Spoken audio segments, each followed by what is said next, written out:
Season 3 of the esteemed South Korean StarCraft 2 League has now kicked off its group stage. Exciting fans around the world as 20 masters of the game form strategies and time their attacks in order to survive. The reigning champion herO opened Season 3 in style as GSL fans were treated to a Protoss v Protoss best-of-3 showdown. The only USA contender in the competition, Astrea, was given the hard task of dethroning the local champion, and the first map of Tropical Sacrifice was going to be the proving grounds between these two players. Early Harassment was the name of the game for herO in the first match, as he set up a proxy Stargate to get some oracles on the field. 2 probes went down, but Astrea fended off the attack with ease.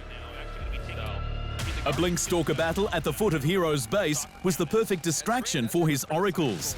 Once an Immortal entered the battle, Astrea backed off completely.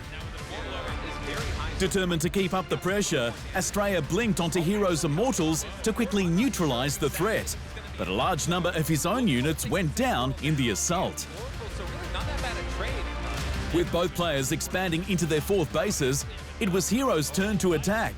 Although he had the numbers, his positioning was not favoured and was forced to retreat. Returning with reinforcements, herO went for the heart. Enemy Archons were focused down as Astrea's numbers started to dwindle. Probes were forced to join the battle as the American held on the best he could.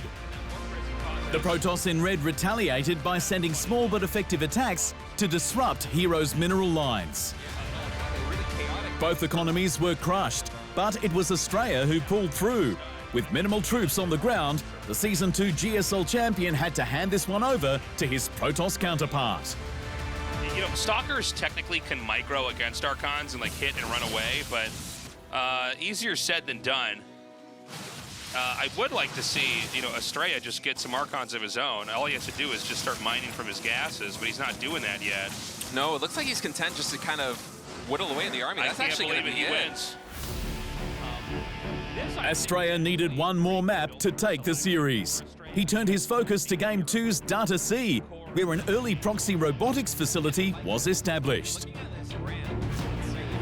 Both players shifted into early harassments, as Stalkers knocked at the door of Astrea's base and Adepts at herO's.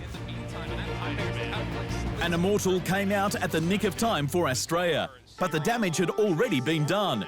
Probes in high numbers were destroyed in herO's advancement, crippling Astrea only minutes into the game.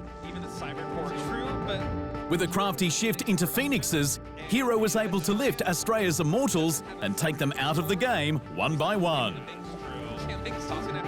Astrea was left with nothing. The early game trade-off fell heavily in herO's favor. Is 5 workers down. herO kind of has the rock, paper, scissors counter to this proxy robo right now with a Phoenix count building, and it's going to be another Immortal taking a lot of damage, and I feel like Astrea might just be checkmated here. Yeah, I think we actually may be going into Game 3 in a second. This is just looking worse and worse. I gotta say, these guys make crazy games.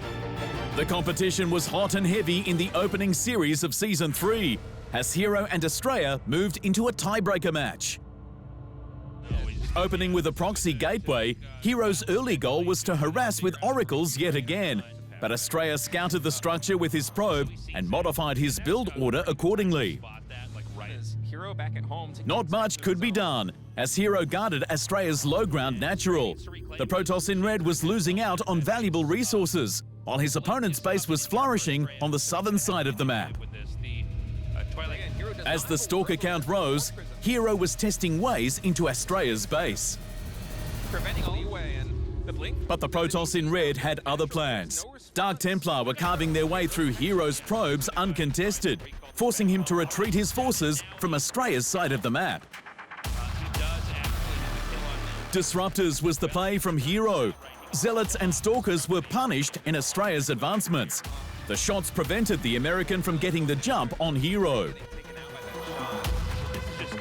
The South Korean's main force was fast, precise and brutal. Although Zealots and Dark Templar were making short work of his probes back in home base, hero pushed as hard as he could with an all-in play to finish the series. Maybe overcommitting to that stasis trap there. Catching an Archon and a handful of other units really was the nail in the coffin here for Astrea in map number 3, but man, what a good showing here in the first match. This is a great best of 3, honestly. This is a lot better and a lot closer than I thought it was going to be. We're in the twilight of this game, though. This should be ending in a minute here. Yeah, hero he has too much. He could destroy all the infrastructure, and there's really no damage happening to him. Back at home, GG, Hero takes Determination won hero the first series of the group stage, sending him to the top of the Group A leaderboard. Remaining in the top position, he defeated Terran counterpart Bjarn in 2 back-to-back games in order to cement his lead and move on to the next stage of the GSL. Oh my god, okay. He decides to back off. Okay, Bunkers, I actually like this a lot. Yeah, this is smart, but the question is Protoss going to let it happen? All right. I don't think so. Oh, those storms! Oh my god! Oh my god, those storms! They were the most brutal storms ever! I can't even believe that. Oh! That was unbelievable. Things went from bad to worse for Astrea in the following matchup. Zerg hopeful Armani defeated the American in another gripping tiebreaker, sending him to the bottom of the Group A list.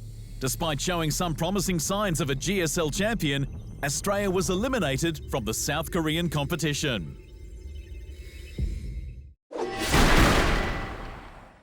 Thanks for watching. Hit the subscribe button to keep up to date with the amazing eSport content from around the gaming globe. Only on Unbeaten Esports.